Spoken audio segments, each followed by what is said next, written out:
Patuloy na mararanasan ang katamtaman hanggang sa malakas na buhos ng ulan dahil sa tatlong weather system sa bansa.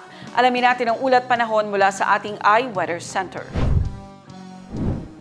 Sa weather bulletin mula sa Pag-asa, makikita sa ating iWeather Center na patuloy na nakararanas ng maulan na panahon dulot ng tatlong weather system sa malaking bahagi ng bansa. Northeast monsoon pa rin ang umiiral sa silangang bahagi ng Luzon. Sa silangang bahagi naman ng Visayas, asahan ng katamtaman hanggang sa malakas na buhos ng ulan na epekto ng shear line. Para naman sa Mindanao, asahan ng epekto ng easterlies na nagdudulot ng pag-ulan. Sa nalalabing bahagi ng bansa, posible pa rin ang mahihinang pag-ulan dulot ng mga isolated rain showers at thunderstorms.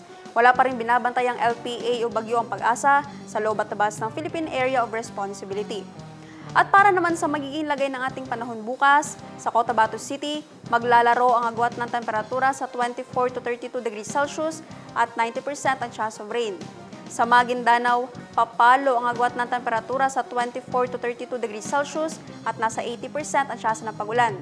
Sa Cotabato Province, maglalaro sa 24 to 31 degrees Celsius ang agwat ng temperatura at 90% ang chance ng ulan.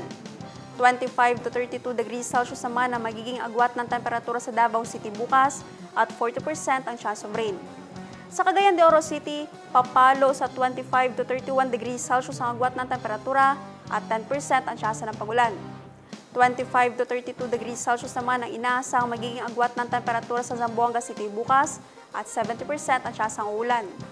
Ang Lanao del Norte papalo bukas sa 23 to 29 degrees Celsius ang agwat ng temperatura at 60% ang chance ng pag-ulan.